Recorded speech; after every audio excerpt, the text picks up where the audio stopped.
scriptures Srila Prabhupada would quote from.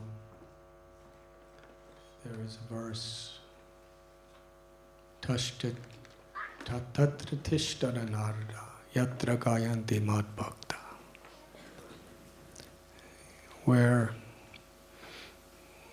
Krishna tells, my devotees come together to speak about me, to chant my glories. I am there. Wherever Krishna is, that is a holy place. Mad Bhakta Puja Vyadika. And Krishna tells us that he is more pleased, he is even more present when from our hearts, with deep appreciation, we speak the glories of those devotees who love him, who have surrendered their hearts, their lives for his pleasure.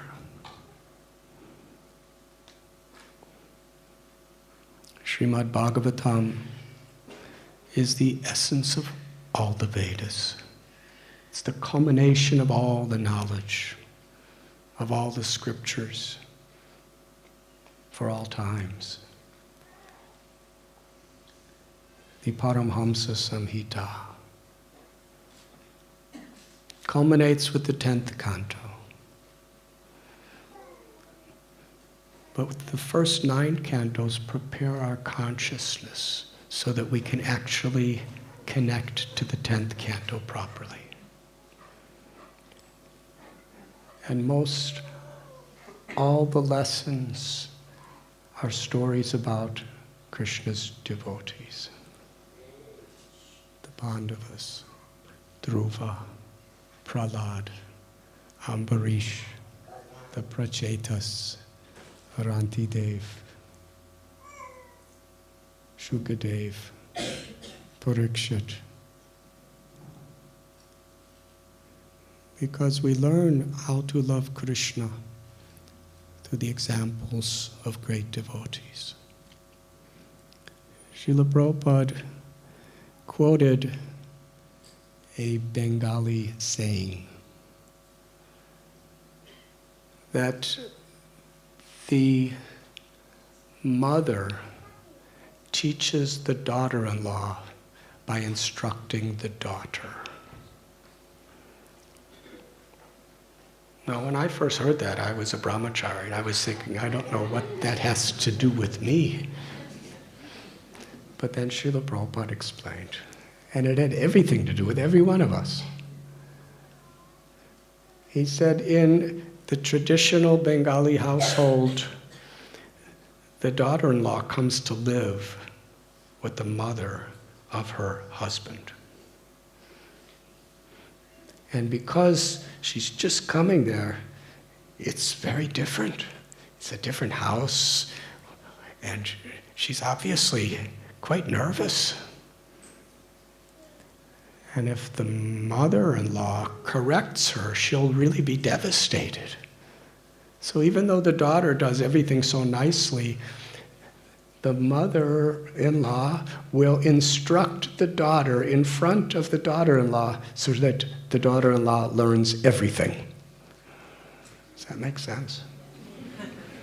I was hoping you would say that. So Prabhupada said, Krishna teaches the world through the example of his devotees. Krishna spoke Bhagavad Gita, 700 verses for you and me. But Sri Chaitanya Mahaprabhu, who was Krishna himself in the mood of Sri Radha's compassionate love, he cited Mahajano Yena Gadasa Bandha. You cannot understand Krishna or the perfection of life even by studying of so many Vedas. It is only possible by following in the footsteps of great souls. Because great personalities have taken the essence of the Bhagavad Gita and they have shown us how to live through the sunny and stormy times of life in this world, how to live true bhakti. This year, we're celebrating the 50th anniversary of Srila Prabhupada boarding the Jaladuta. It's a very special year. Srila Prabhupada was living in Vrindavan, the place of Rasa Leela, eternally, Radha Damodar temple. He was preparing for his mission. It was a mission of compassion. People go to Vrindavan when they're old so that they could die in a holy place. Srila Prabhupada left Vrindavan when he was old so he could save all of us from death. He left when he was just on the verge of 70 years. He went to Bombay.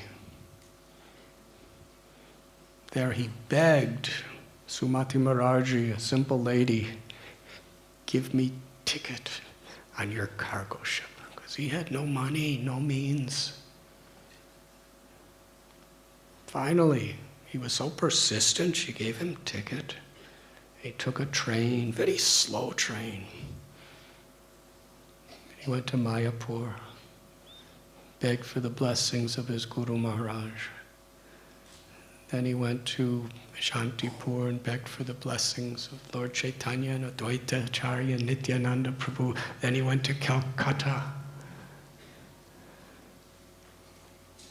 And it was such an impossible mission. No one took him seriously. They took him, they knew he was serious, but they considered it's impossible. It wasn't like there was a big festival with people having kirtan when he got on Jaladuta.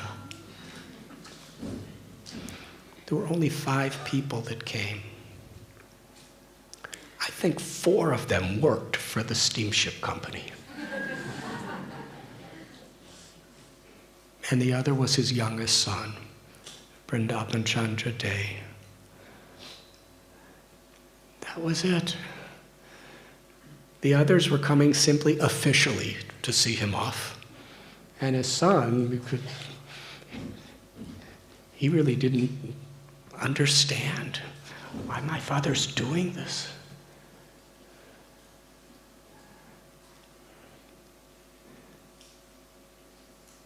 It's a very special time. Srila Prabhupada, he lived to show us how to be totally absorbed in Krishna, in loving Krishna, through being compassionate to all living beings.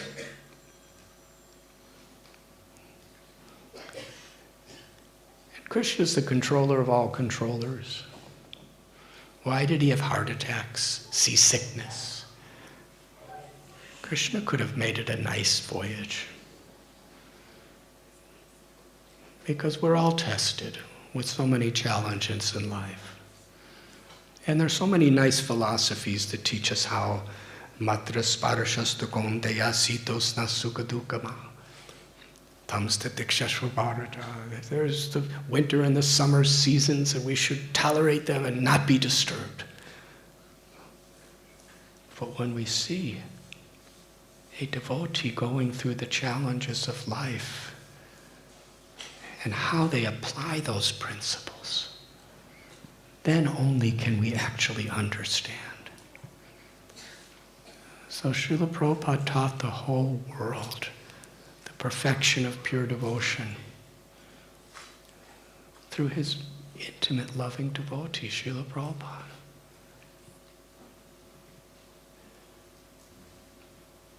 And Srila Prabhupada, he expected his disciples to teach the world by following in his footsteps. His Holiness Bhakti Tirtha Swami Maharaj. He was a very unique personality in so many ways. What he went through in his life is such a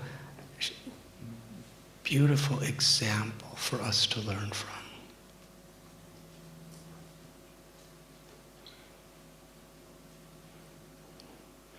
While most of the devotees who were joining in the Western world were coming from middle class or upper middle class or upper class families, it was mostly the counterculture that joined our movement in the 1960s and 70s.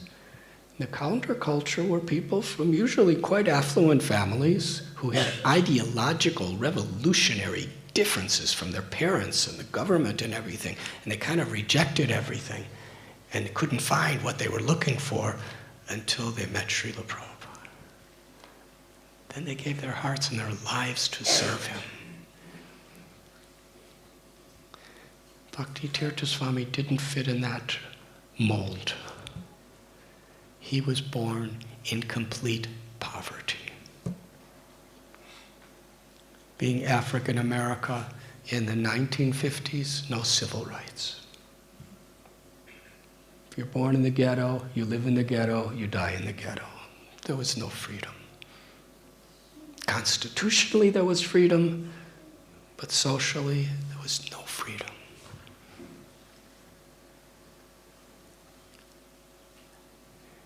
And he was brought up in such a violent environment. He told me in his elementary school that he went to, every male would carry a loaded gun. It's the only way to survive. These are like 12, 13-year-old boys. He said the only way to not be crushed is you have to show someone your loaded gun, and then they show you their loaded gun, and then you respect each other. And then you don't hurt each other. That kind of environment. But yet his mother was such a religious lady. And he told me he couldn't speak properly. He had this stammering, like da da da da da. The only time he wouldn't stammer is when he preached from the Bible. But somehow or other he had so many obstacles in his life. He wasn't able to speak in ways that people could understand him well. He's from the ghettos. But he had such determination to do good for the world. He got a full scholarship to Princeton University.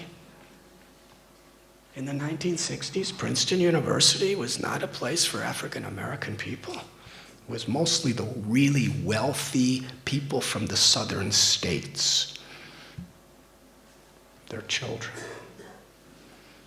And he became a civil rights leader. He met Martin Luther King and challenged him.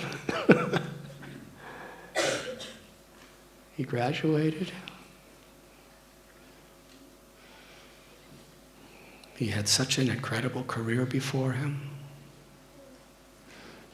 But he wanted to do something for the world.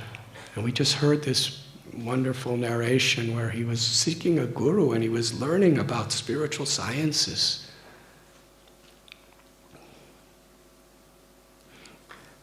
There's so much to be said about that era.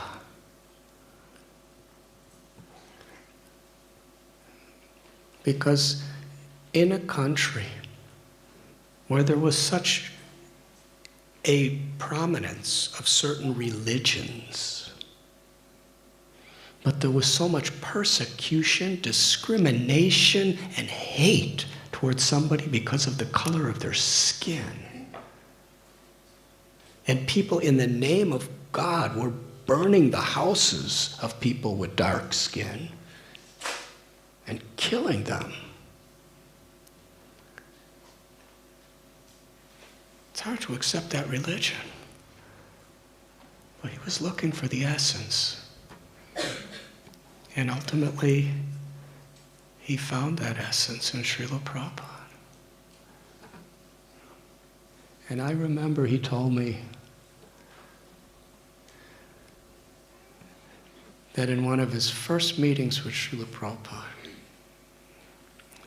I don't think he had yet joined the temple. He was just visiting. He said, Srila Prabhupada, you're teaching about the equality of everyone on the spiritual platform, that we're all souls. But within your temples, among your devotees, there is prejudice and racism. Because actually, except for a few devotees, nobody knew how to deal with them because there was nobody else like him. And due to their past conditionings, they looked at him inferior.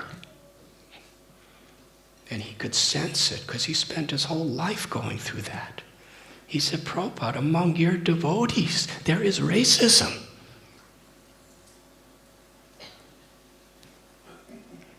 Srila Prabhupada could see the sincerity of this man's heart. And Prabhupada responded, if you are affected by the way they treat you, then what makes you any better than them? Now that's not the kind of sympathetic answer most people are looking for. But he was so sincere.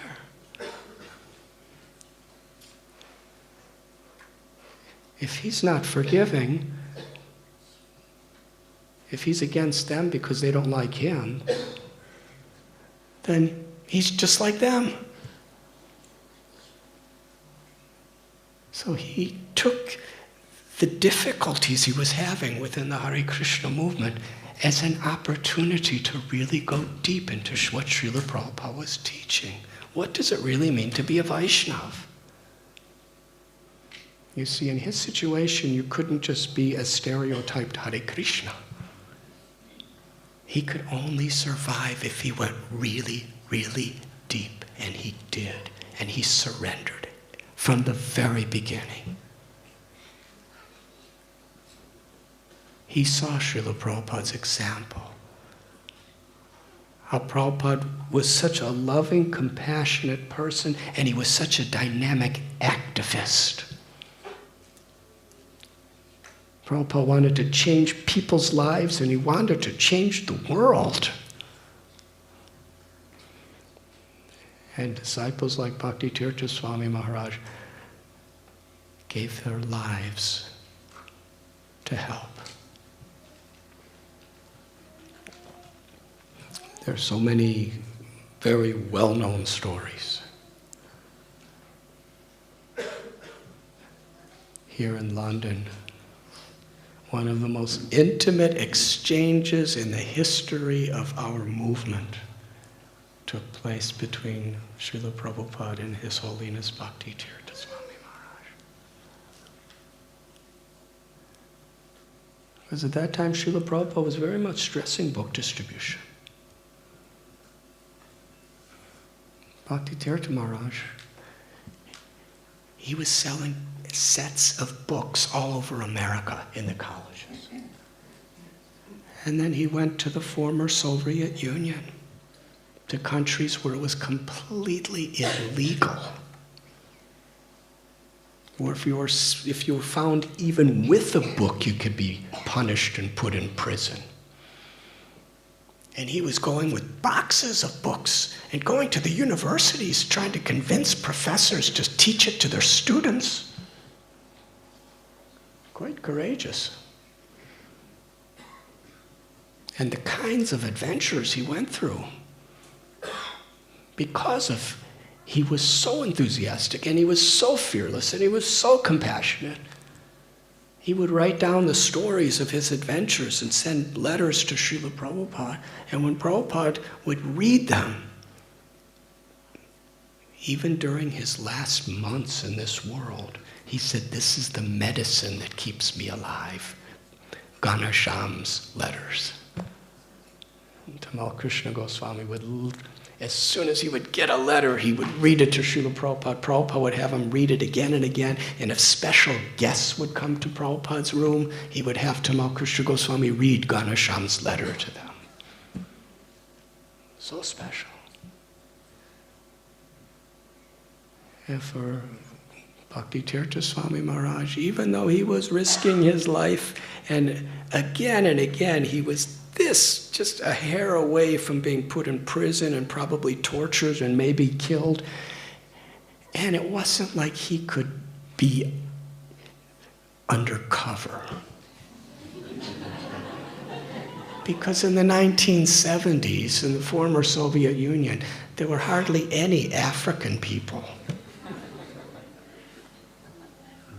You know, for the rest of us, we could just like put a little hat on and put some pants on, and we look like everyone else, and we're just...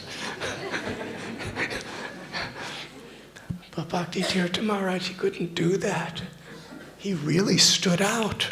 As soon as somebody saw the color of his skin, it's like, what are you doing here? But that did not distract him. That did not discourage him. For him, there was no impediment that can come between him and Srila Prabhupada's loving service. And Srila Prabhupada wanted. He wanted us to risk our lives to assist him.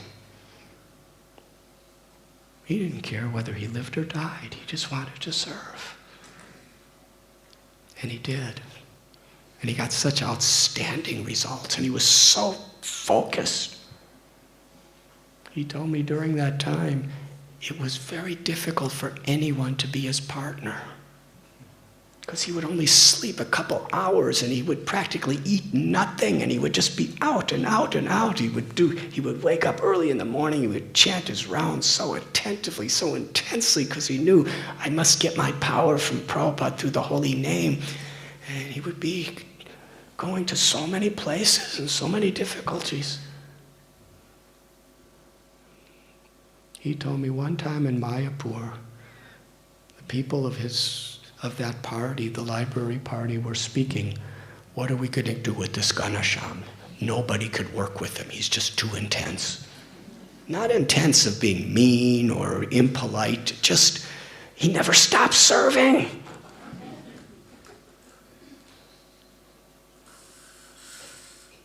So when he heard this, something happened. He was thinking, I'm getting such huge results, and Srila Prabhupada is so pleased with me for doing it. But I'm so much focused on that I'm actually hurting devotees' hearts. And then he realized, whatever I'm doing for Prabhupada, if I'm hurting the hearts of the devotees, it's not really what Prabhupada wants me to do. And he got a realization at that time that caring for the Vaishnavas is inseparable from everything we do in our Krishna consciousness. Amanina manadena.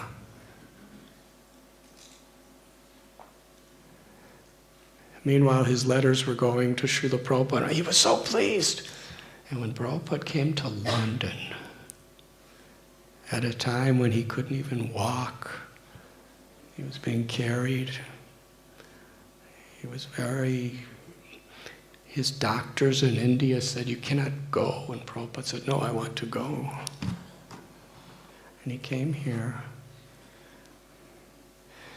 And Bhakti Tirtha Swami Maharaj, Ghanshyam, was somewhere in Eastern Europe, and I believe he was with Krishna Kshetra Prabhu, who's now Maharaj. And they drove for a couple days to get here to be with Prabhupada. And when Tamal Krishna Goswami found out Bhakti Tirtha Swami Ghanshyam was here,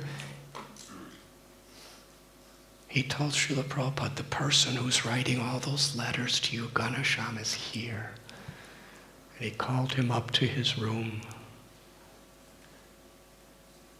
And Srila Prabhupada sat up and embraced him. he embraced Ganesham and cried. And with a choked voice, Prabhupada said, "Thank you very much. Your life is perfect." There were eyewitnesses to that.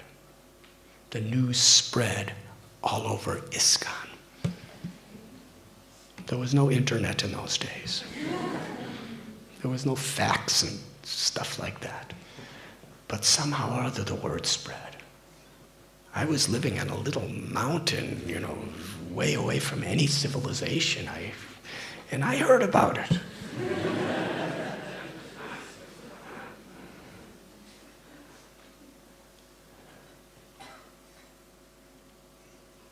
But just a couple of weeks before His Holiness Bhakti Tirtha Maharaj left this world, he wanted to tell me something that was very intimate in his heart. He said, almost everybody heard that story of Srila Prabhupada embracing me and saying my life is perfect and thanking me. But hardly anyone knows the next part. He said, it's the best part. He said, because Prabhupada gave so much affection to him,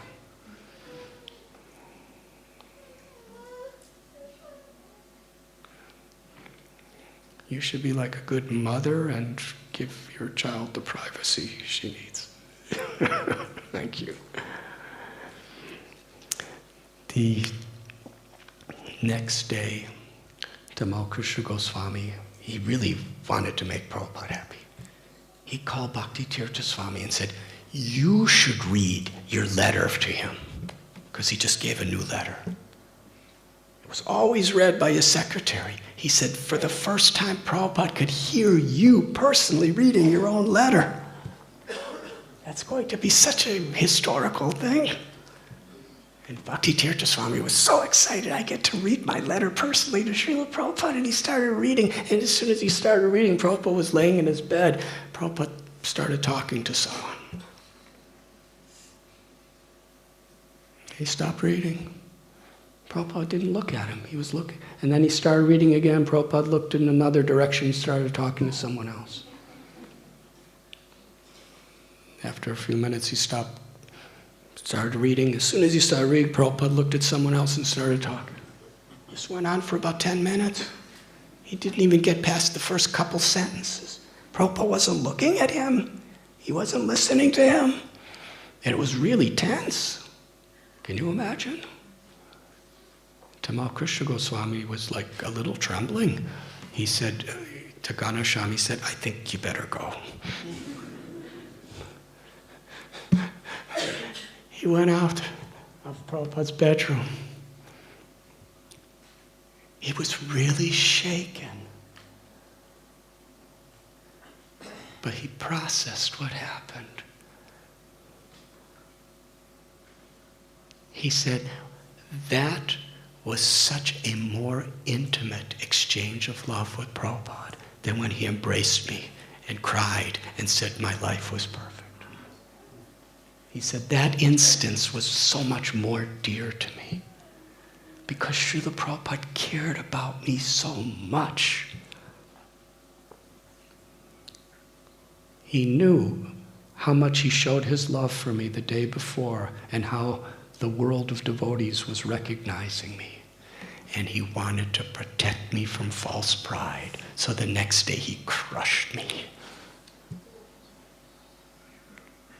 But I know he did it out of his love and concern for me.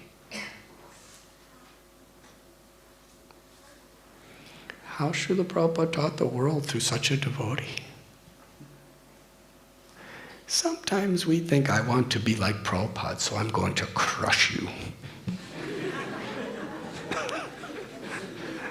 Yes, it's a truth. When so many devotees who had close relationships with Srila Prabhupada, when you hear their stories, they love to talk about being chastised by him. So sometimes we think, well, Prabhupada chastised, so I will chastise. But there's a problem. after you and me chastise, nobody talks about it as the highlight of their life. Rather, they think, well, if they're going to talk about it at all, they say, what a useless thing he did to me. They get discouraged. Prabhupada encouraged. What does that mean? Prabhupada invested so much compassion, so much care, so much love in his disciples that when he chastised them, they knew it was out of love, it was out of compassion, it was out of concern. Sometimes it took a few minutes to come to that conclusion. But that's usually when it had the best effect.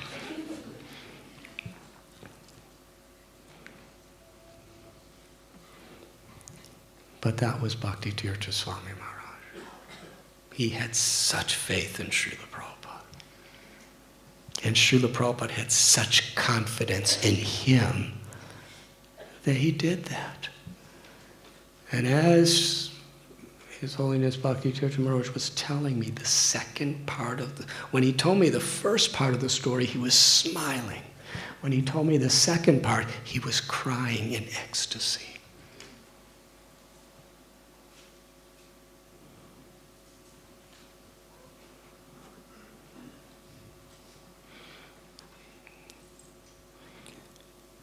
After Srila Prabhupada left this world, he just wanted to do something. He wanted to do what pleased Prabhupada, to be an instrument of Prabhupada's compassion.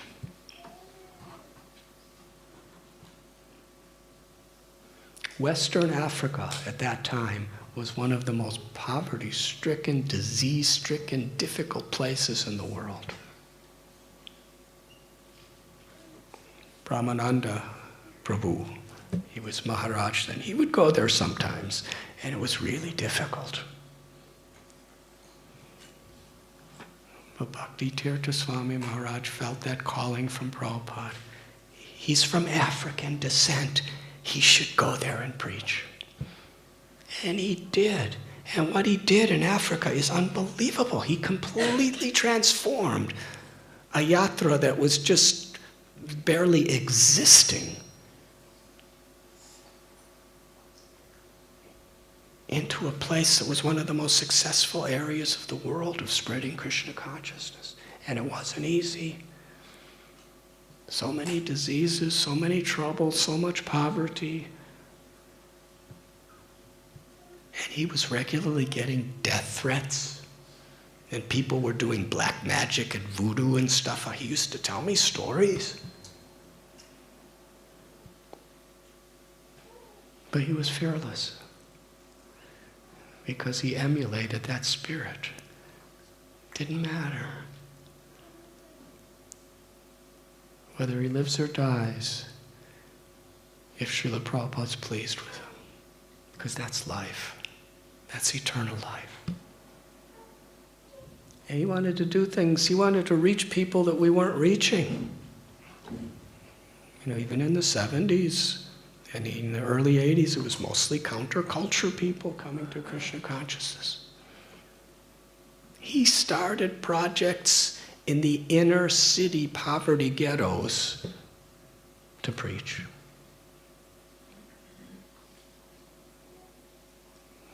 He called it something urban, something.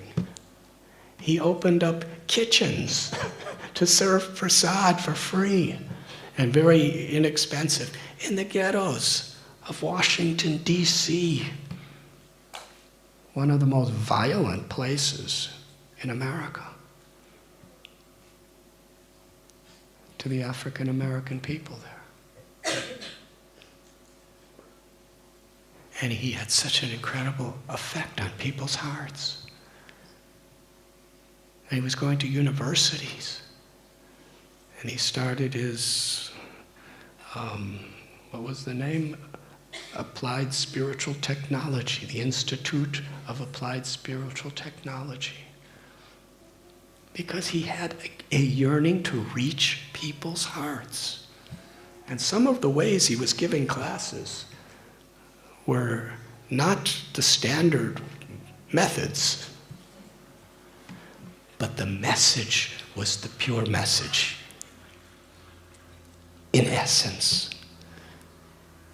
And some of the most intelligent, sincere, incredible people, by the dozens and dozens, became full-fledged Vaishnavas and surrendered their hearts by that association.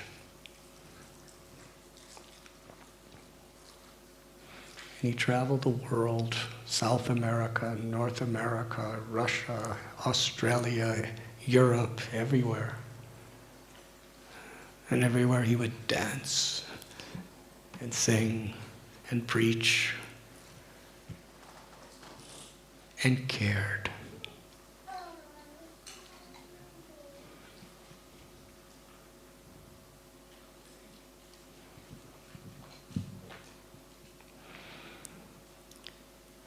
Because of the unique background that he had and the depth of compassion for everyone, he really felt and understood people who were being mistreated, for people who there were prejudices against. For him, it wasn't theoretical. He lived it. He saw it all around him all his life. And he didn't have any grudges.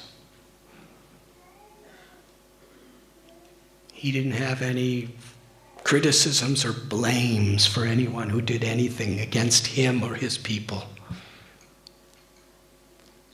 Rather, he processed it in such a way. I feel so deeply. How could I help people who are going through difficulties? And he gave his life to every kind of person.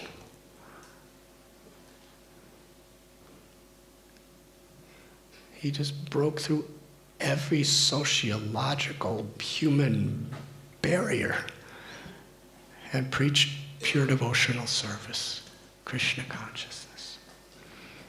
He danced, he chanted, he lectured, he counseled, he organized. He was brilliant, really a brilliant orator and a brilliant intelligence. But most of all, his heart was 100% totally surrendered to pleasing his Guru and Krishna. And he was 100% convinced that the way to please his Guru and Krishna was to somehow or other uplift the hearts of the devotees and uplift the hearts of the conditioned souls. ISKCON went through some really difficult, troublesome times. And of the disciples of Srila Prabhupada that are here, and some of the earlier devotees of the second generation, we've all experienced the pains and the sufferings of those times. Betrayal and heartbreak and disappointment and not being given proper facility to grow was happening. And he went through it himself. In many ways, more than anybody. On so many levels. But he didn't hold anything against anyone. He just wanted to make a positive difference. And as he traveled the world, I remember he used to tell me, because we would meet often,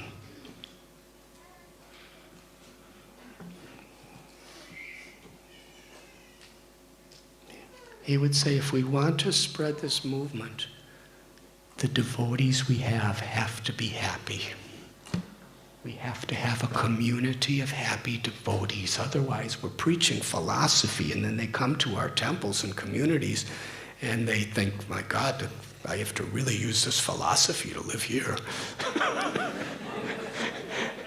It should be that the community and the devotees isn't meant to, the philosophy helps us overcome the association. It's supposed to actually be a manifestation of our philosophy.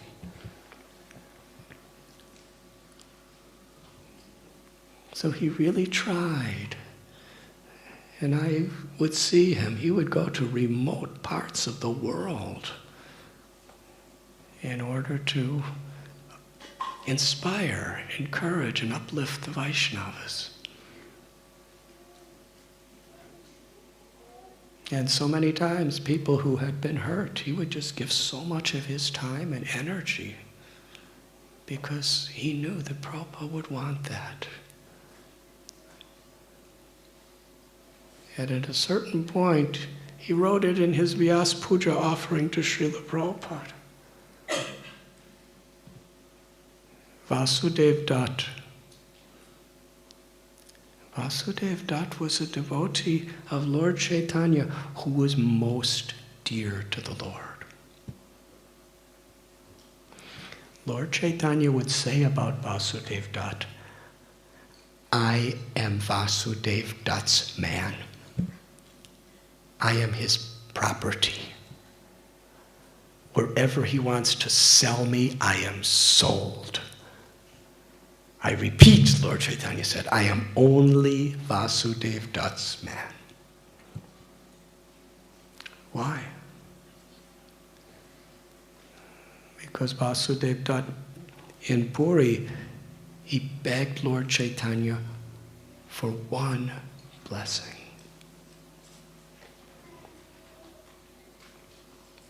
He said, I know you could fulfill my one desire. I've had this desire for a long time. Please, when I see the suffering of the people of this world, it breaks my heart.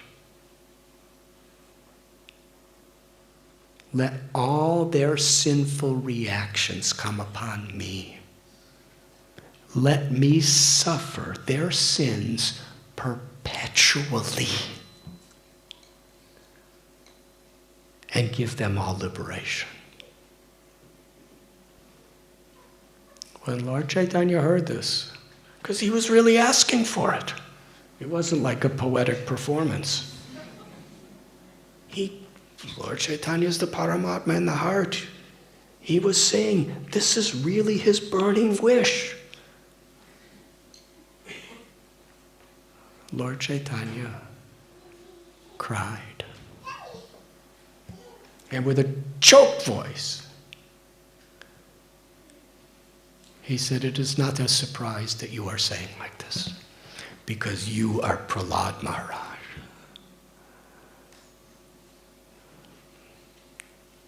And Lord Chaitanya praised Vasudev Dutt. Just by your wish, Krishna has to liberate everyone. Bhakti Tirtha Maharaj was so inspired by that story for so many years. He actually prayed, let the sufferings of ISKCON come to me so that the devotees could be happy. I don't think he meant it in a literal way, but I'm not one to judge his mind.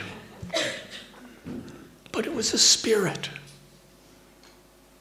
We can interpret it in all different ways. But it was his spirit that he was willing really to make a sacrifice so that devotees could be happy. Why? Because Srila Prabhupada wanted the world to understand the glory of Lord Chaitanya's message and gift. And if devotees weren't happy with it, how is the world going to actually be transformed?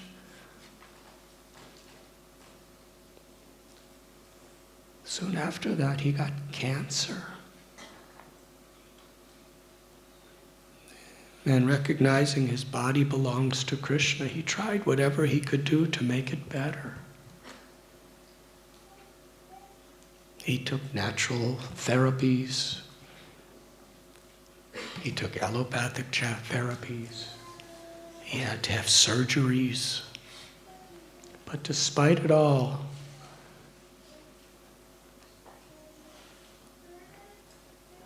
cancer was terminal.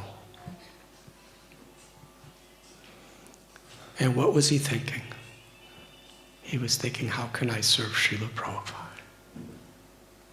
Whatever the situation is, it's an opportunity to serve. So devotees were saying, please come to Vrindavan, come to Mayapur. And he had so many loving disciples who would have taken care of him so nicely in those holy places. But he wanted to send a message that wherever Srila Prabhupada established a temple or a community, that was Vrindavan and Mayapur. So he said, I will leave my body in Gita Nagari. And he told me that was the reason. Because if we really want to appreciate Srila Prabhupada, we should know that wherever he established his community, that was a holy place, and we should have that faith in Prabhupada's mercy.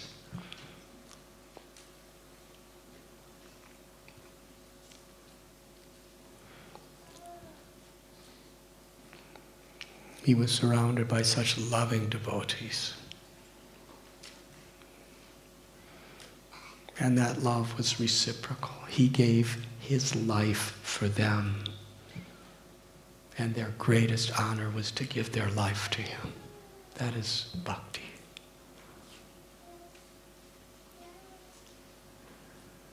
There was a festival of inspiration in New Vrindavan. And many, many hundreds and hundreds of people from all over America, devotees, guests were there. And I was there, and there was a main lecture Sunday morning that I was supposed to give. It was actually Sunday in the early afternoon. I was scheduled. And Saturday night, I got a call from Brajalila Devi. And she said, Bhakti Tirtha Swami Maharaj wants to talk to you. So I got on the phone, and he said, my doctors tell me I only have 3 more days to live. I'd be very grateful if I could see you. I said, I'm coming. So I went to Anuttama Prabhu, who was organizing the festival. And I said, I have to go to visit Bhakti Tirtha Maharaj. He only has 3 days.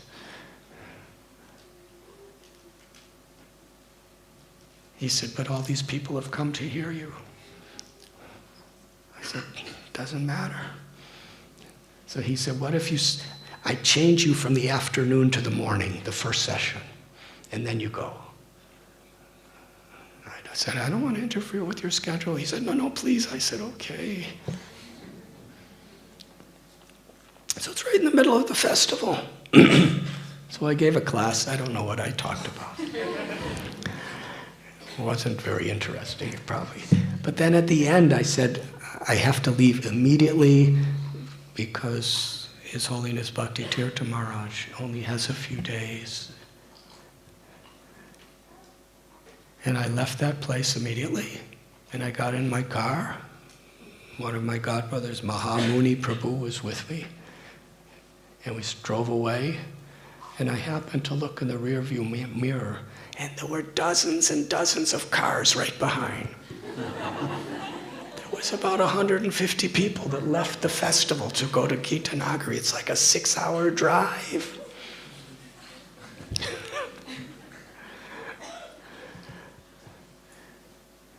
The first day I was there, there were all these devotees from all over America and all over the world. And I know many of them. Some of them were really, really enthusiastic, and others were really bitter people who really lost faith. Some second generation, some first generation, some from the Gurukul generation. And we were all crowded in his room. And he was sitting on a little chair. He only had one leg. He had tumors all over his body. He was emaciated.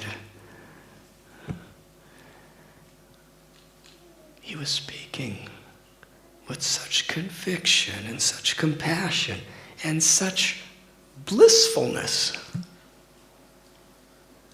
I looked around in that room. Every single person, there's probably 50, 60 people crowded in his little room. Everyone was weeping. Everyone was gazing upon him with such reverence and affection. Whatever he was saying, I could actually see every word he was speaking. They were having such intense emotional reactions to his words. They were accepting and being transformed. I had never in my life seen anything like this. It was incredible. And after his talk, everyone came out of the room. I came out with them. And people who were really having serious issues with leadership, they were saying, my life has changed forever. I went back in the room. I said, Maharaj, how did you do that? I've known you for 35 years. I've never seen you have that effect on people. I've seen you get people to dance and convince people to join our movement and inspire devotees. But I've never seen that before. You completely conquered every person's heart. And he smiled. He said, you see, having the cancer is such a blessing. Because I have cancer and I'm about to die, that's why they're listening to me so carefully. No other time in my life did people listen to me like this. He said, I've given my life to uplift people. If my having cancer and going through all the dying stages of cancer is going to help these devotees, then I consider it Prabhupada's blessing to me. Because I'm just here to serve. And never have I had a chance and the capacity to serve as I have now. That was Bhakti Tirtha Swami.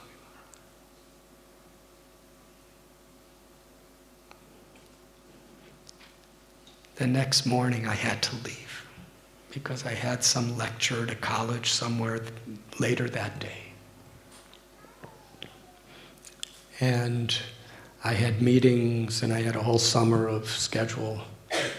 And I went to his room to say goodbye. He told me he only had 2 more days to live. So I went to say my last goodbye to him. But he spoke before I spoke. So much of my life would be different if I spoke first. He said, I want to die in your arms, stay with me. That kind of disoriented me. I was thinking, there's all these colleges and universities and meetings and programs and temples. But I was thinking, he only has 2 days to live. I said, Maharaj, I will stay with you as long as you're living. He said, thank you. We embraced. He lived 8 weeks.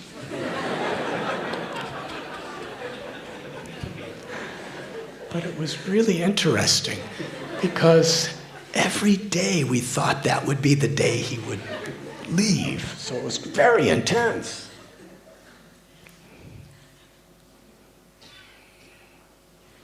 Every time we met, we were very convinced this is probably going to be the last time we meet. And I would go to his room, and he would lay on his bed, or sometimes they would pick him up and put him on a chair, and I would just be sitting next to him. And we had a wonderful tradition.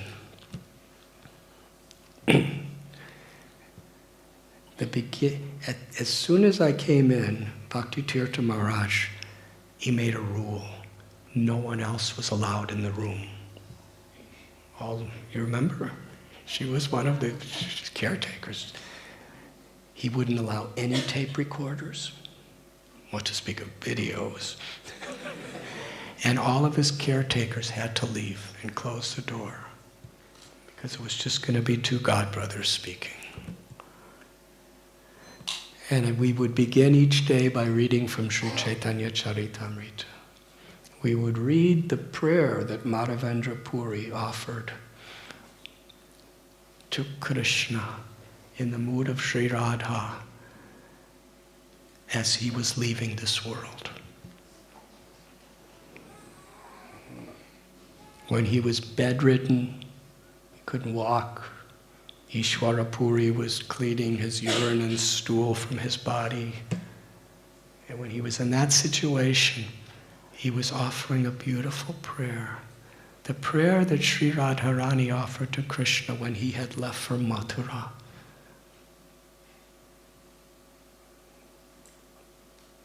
Expressing her broken heart that Krishna was away. The sweetest mood of surrender. And Lord Chaitanya, who is Krishna, in the mood of Sri Radha, considered that to be the crest jewel of all prayers. And he would repeat it again and again, and sometimes dance and cry when he was in Remuna. So we would recite that prayer and then simply discuss that prayer for usually 1 to 3 hours every day. But the discussion went in so many directions. But he said, as long as we're talking, because every discussion we have could be the last one of my life.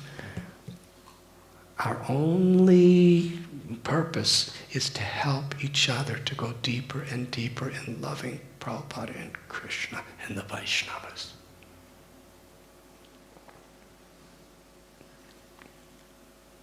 We would share realizations. We would share concerns. We would speak stories, pastimes, teachings. It was so deep. In those 8 weeks, I can't remember a single time when any sentence of our discussion diverted ourselves from really trying to help each other to go deeper into loving devotional service. And something happened.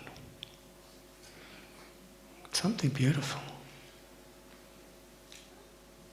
We both realized what a gift Prabhupada gave us in sharing Krishna consciousness with each other without ulterior motives. There is the deepest experience of love for each other, for Prabhupada, and for Krishna. It was actually, as my dear god sister would say, mystical. Or Krishna's magic. It's incredible. I remember one time we were having a discussion and he just smiled. He was laying in his bed. He said, "Maharaj, we are there." And I said, "Where?" He said, "We are there." And I said, "Where?" He said, "We are in the spiritual world." And then he explained, and he was really, Ananda, he was really happy. He said, "What do they do in the spiritual world? Everyone just reminds each other about Krishna. We're reminding each other about Krishna. That means we're not in this material world. We are in the spiritual world right now."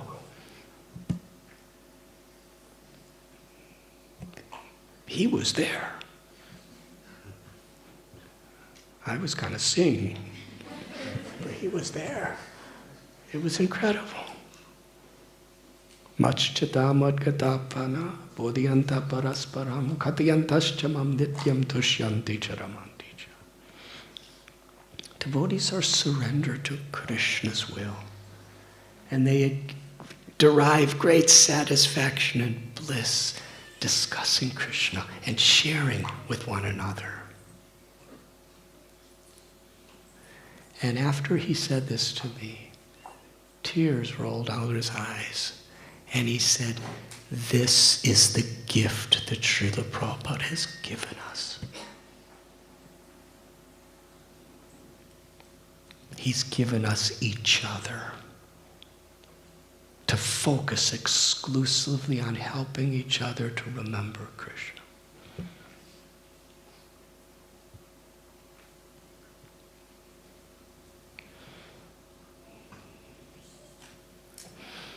One day he told me a beautiful story because he kept living physically. Of course, the soul's eternal. And everybody was expecting today he will go. I remember it was Narsingha Chaturdasi. Shakti, you were there in that day? And we were already together for quite a while. And he said, this will be a very auspicious day for me to go. So he went to the temple. There was a large crowd of devotees in the temple that day. People were coming from all directions because they heard that Bhakti Tirtha Swami Maharaj was going to come to the temple. And he really loved Lord Narsingha Dev. He had like a walking stick with Narsingha Dev. Before his talk, I was sitting next to him. He started chanting this kirtan. Now he had no strength. He had no energy. He was emaciated. But he led this kirtan with such force, with such intensity. It's like every drop of his entire being was being offered in this kirtan. And he kept chanting for a long, long time. And I understood. He really wanted to die in that kirtan. He was going beyond himself, chanting, chanting, chanting, because he wanted to die in front of the deities of Radha Damodar with all the devotees around him on Narsingha Chaturdasi. He was chanting, chanting, chanting. And then after, chanted for about an hour or something. He hadn't done that in a long, long time. And then he turned to me and he whispered, I wanted to die, but Krishna's not letting me die. And then he gave a little lecture.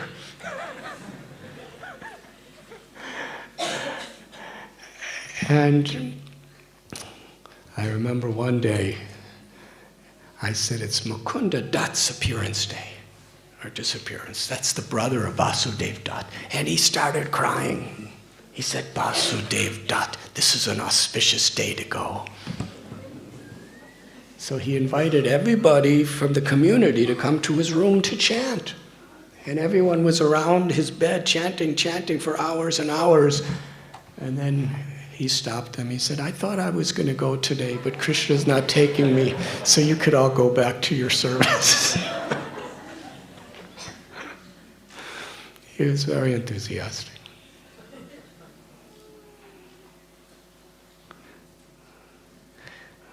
But one day he told me, he said, I know why Krishna's not taking me yet. I've told this story many times, but it's special to me. The love between God brothers, God sisters, in Krishna's loving service. He said, Tamal Krishna Goswami would be the one to read my letters to Srila Prabhupada. He's the one who brought me to meet Srila Prabhupada when Prabhupada embraced me. He's the one who brought me to meet Srila Prabhupada when he embraced me really tightly the second time. He said, so I always felt a connection that he would love to take me to see Srila Prabhupada. He said, Tamal Krishna Goswami appeared to me in a dream. How many of you have heard this dream? Raise your hand. I'll tell it anyway, so you could raise your hand. How many have not heard the dream? I will tell the dream. He said Tamal Krishna Goswami appeared to him and he was crying. Tamal Krishna Goswami was crying pathetically. And then he told Bhakti Tirtha Swami, Srila Prabhupada is calling for you.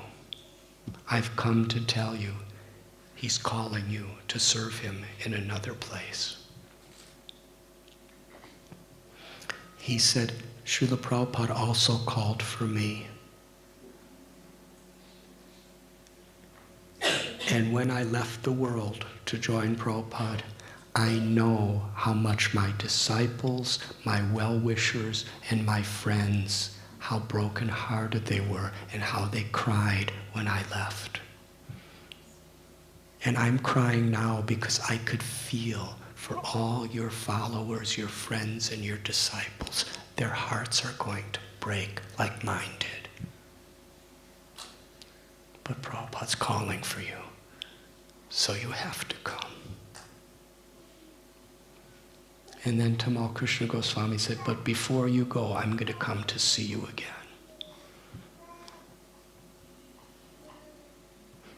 Bhakti Tirtha Maharaj, he said, this dream happened some time back. He said, Tamal Krishna Goswami has not come back to see me. That's why I'm not going.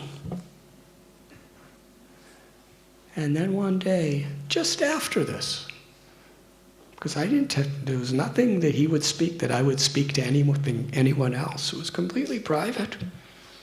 Just after this, we get a phone call that Tamal Krishna Goswami's pujari from Dallas had a dream. This is what I remember.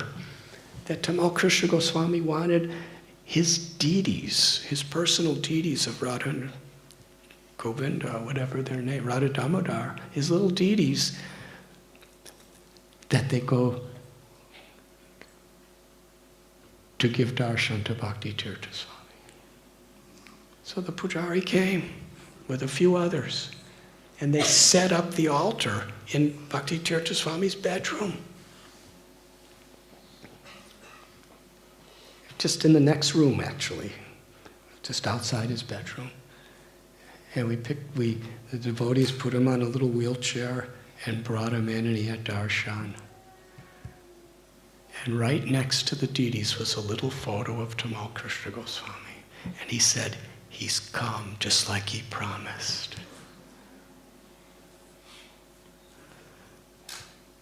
And one day, Bhakti Tirtha Swami Maharaj said to Brajalila and Ekavir, I want to take a walk. Take me for a walk. He only had one leg. And he was really, he couldn't even sit up without somebody picking him up. They said, but you can't walk. He said, no, I want to take a walk. And they were really confused.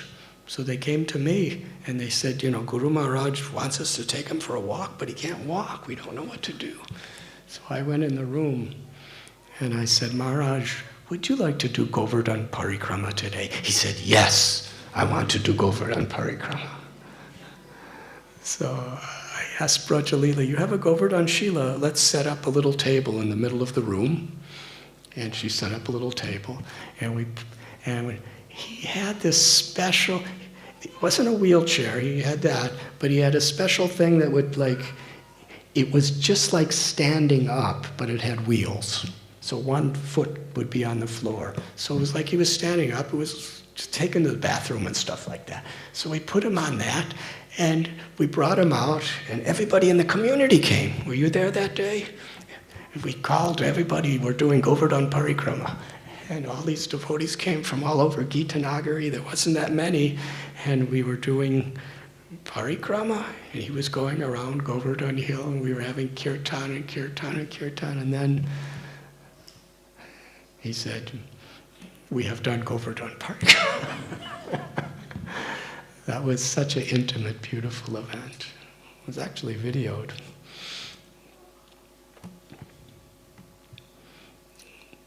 And one story that moved me very, very profoundly. Sometimes the pain he was experiencing was so intense. One day especially was close to his last day.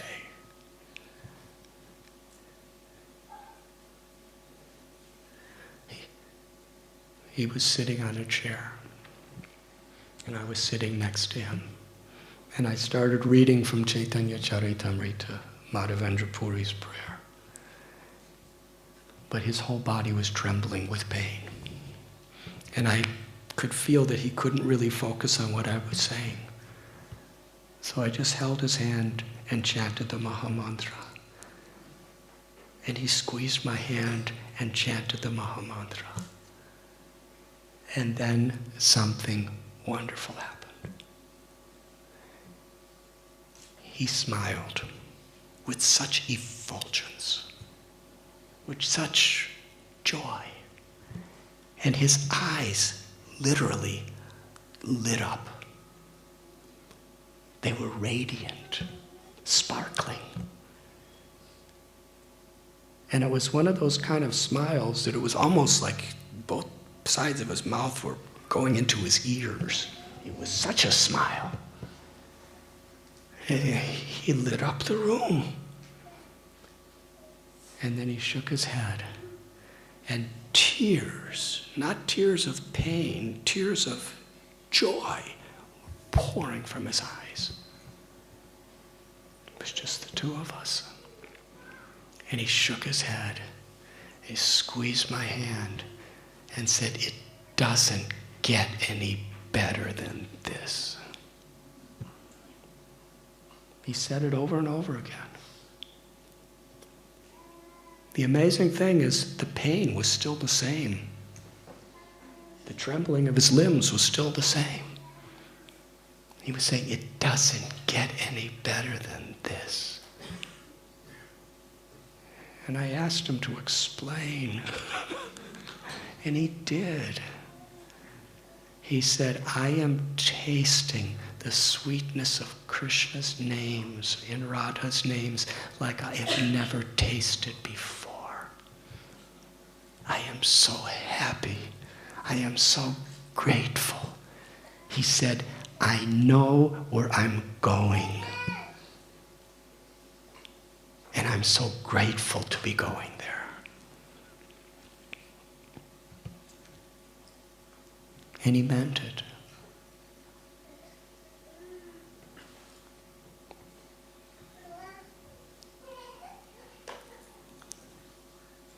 Srila Prabhupada told us we should cry for like a baby in a helpless condition for the help of the mother. That's the way he was crying in ecstasy.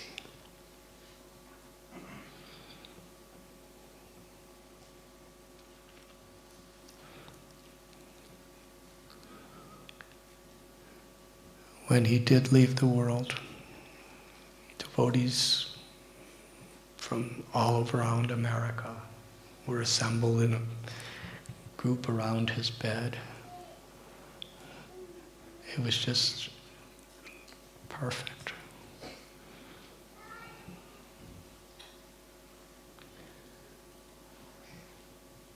Srila Prabhupada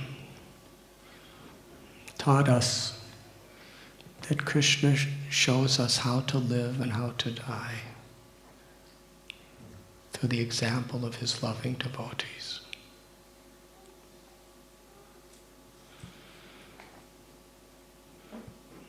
Shukadeva Goswami tells that better one moment of full consciousness than a long, long, long life wasted in material pursuits. Prabhupada taught us the story of Maharaj Khatvanga. He attained the supreme perfection of life in one moment by surrendering his heart to Krishna.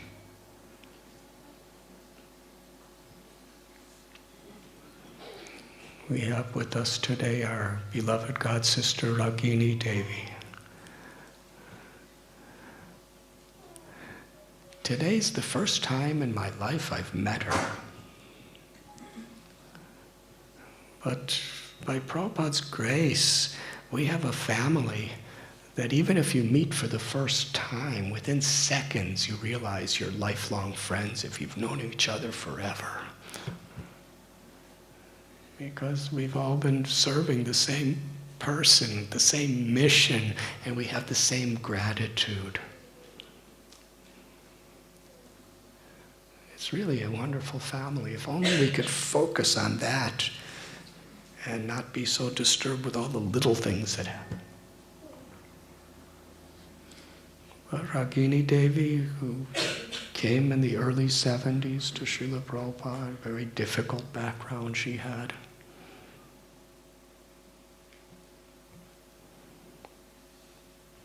She had many tests and difficulties in her life and was diagnosed with terminal cancer. And I received a beautiful, by Mandakini Devi's grace, she gave her my email address, and I received an incredible letter.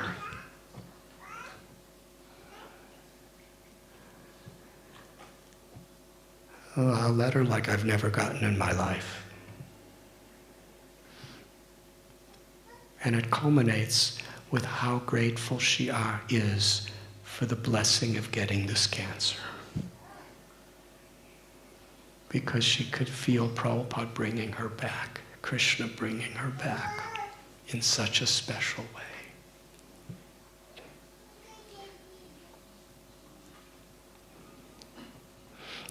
And when I read her letter, I was thinking in my heart, I remember, and this is true, how Bhakti Tirtha Swami, if he was with us today, how much he would be so enthusiastic and grateful to encourage Ragini Devi and enthuse her for coming back to Srila Prabhupada's lotus feet. And it's so special that she came today. Srila Bhakti Tirtha Swami Maharaj is really with all of us today in our hearts and our love and our gratitude and our appreciation.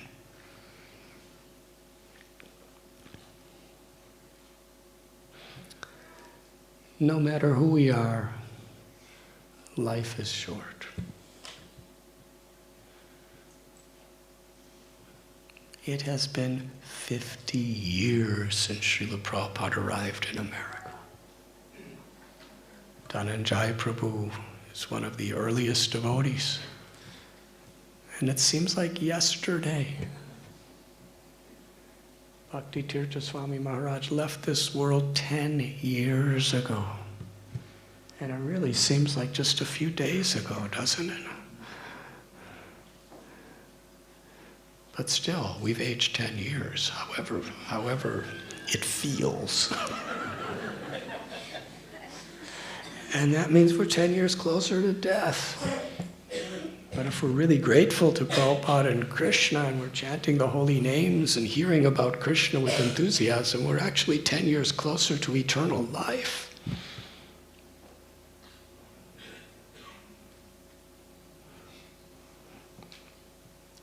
My father is 91 years old. And I was saying today, his best friend is Shyam Sundar Prabhu. He calls him that young boy.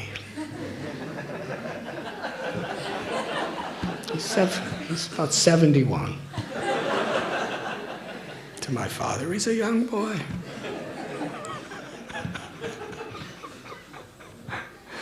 He treats me like I'm still a baby.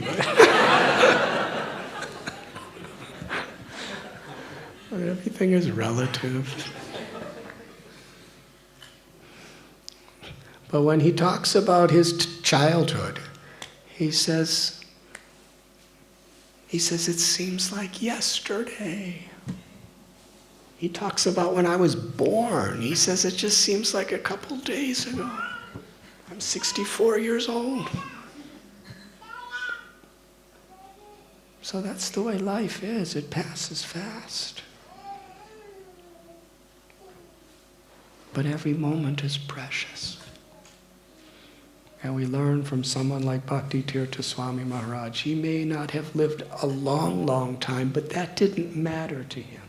The quality of his surrender, this quality of his devotion to his Guru and Krishna.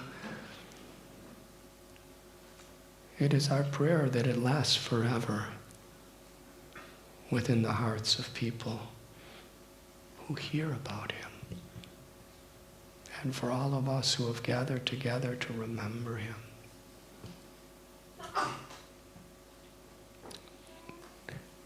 He inspired today. And whenever people come together in his honor, to really go deeply into what is the true essence of devotional service.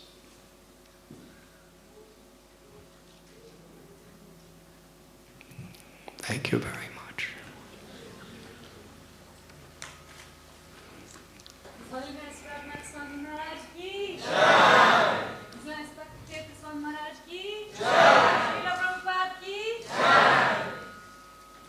I think he would like us to dance. Yes, I was going to request lead Kirtan, please, Maharaj. If you order me, I'll obey. I'm ordering you in the politest way possible. He would love to see devotees dance.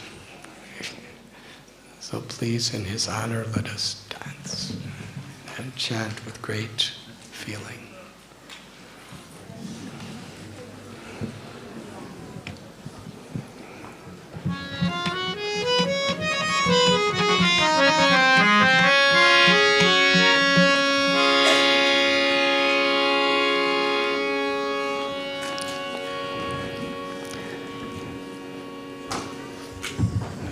Bhaktivinoda Thakur wrote on the Samadhi Mandira of Srila Haridas Thakur a historical poem. One line of that poem is especially relevant to our occasion today. He reasons ill who say that Vaishnavas die, when thou art living still and sound. Vaishnavas die to live, and live to spread the holy name around. Everyone, on behalf of Bhakti Tirtha Swami, from our hearts, let us offer our prayers for Ragini Devi.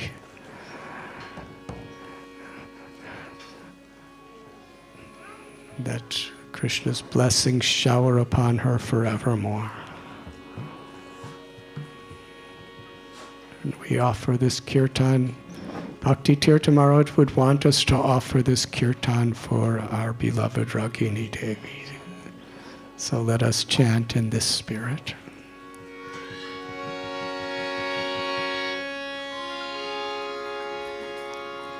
What greater act of gratitude we can offer to a great soul than to do his will.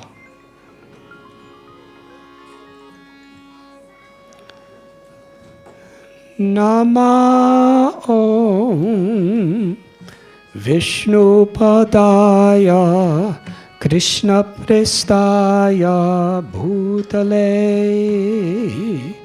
Srimati Bhakti Vedanta Swami Iti Namine.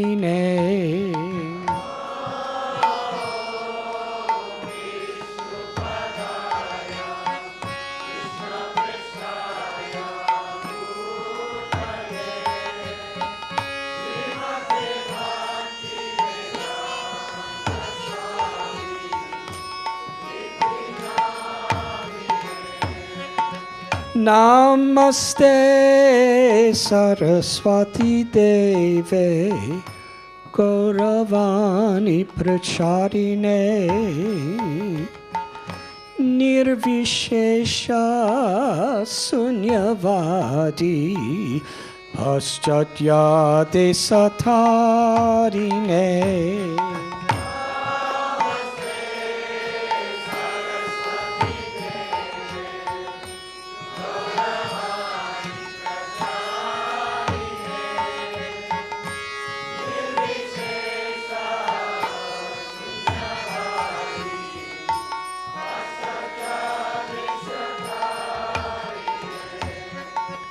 Sri Krishna Chaitanya Prabhu Nityananda Sri Advaita Gadadhar Sri Vasadi Gaur Bhakta Vrinda.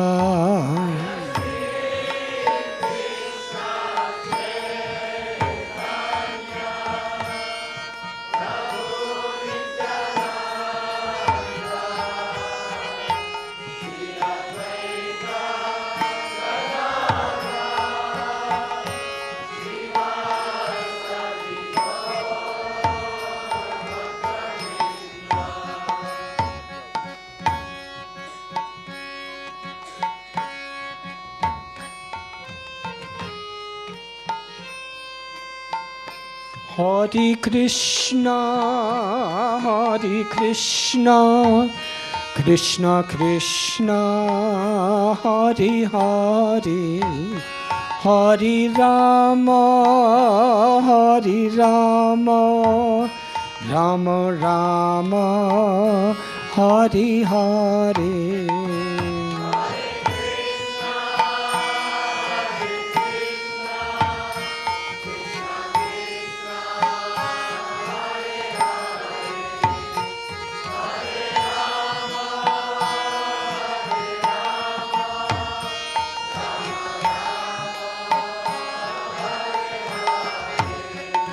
Hare Krishna, Hare Krishna, Krishna Krishna, Hare Hare, Hare Rama, Hare Rama, Rama Rama, Hare Hare.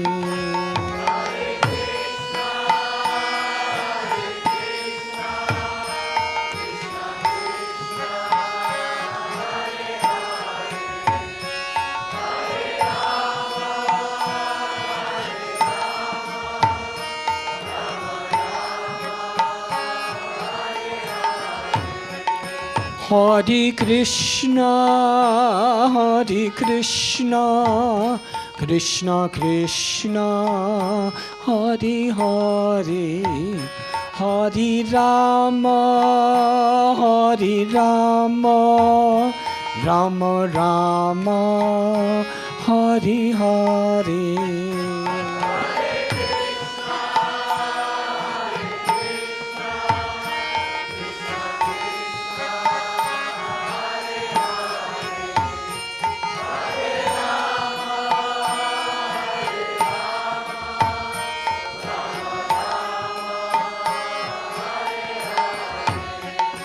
Hare Krishna, Hare Krishna, Krishna Krishna, Hare Hare, Hare Rama, Hare Rama, Rama Rama, Hare Hare.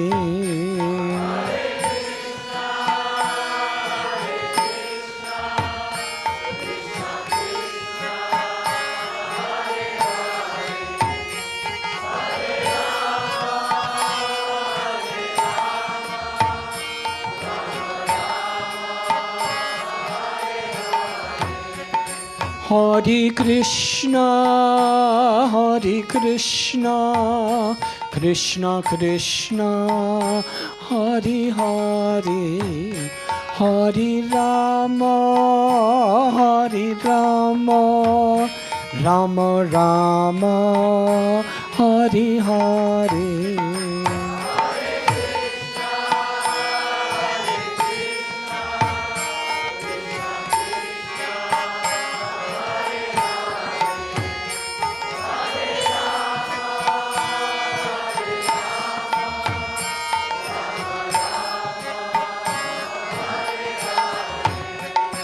Hare Krishna, Hare Krishna, Krishna Krishna, Hare Hare, Hare Rama, Hare Rama, Rama Rama, Hare Hare.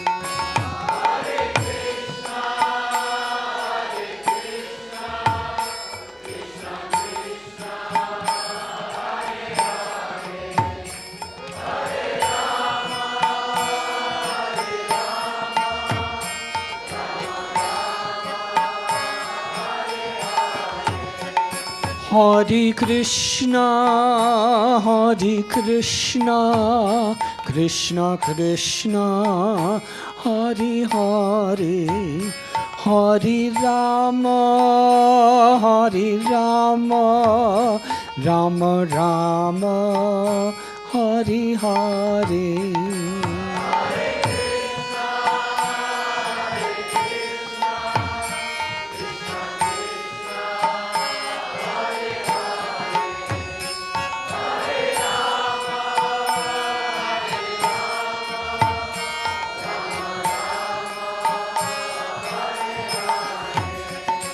Hare Krishna, Hare Krishna, Krishna Krishna, Hare Hare, Hare Rama, Hare Rama, Rama Rama, Hare Hare. Everyone please.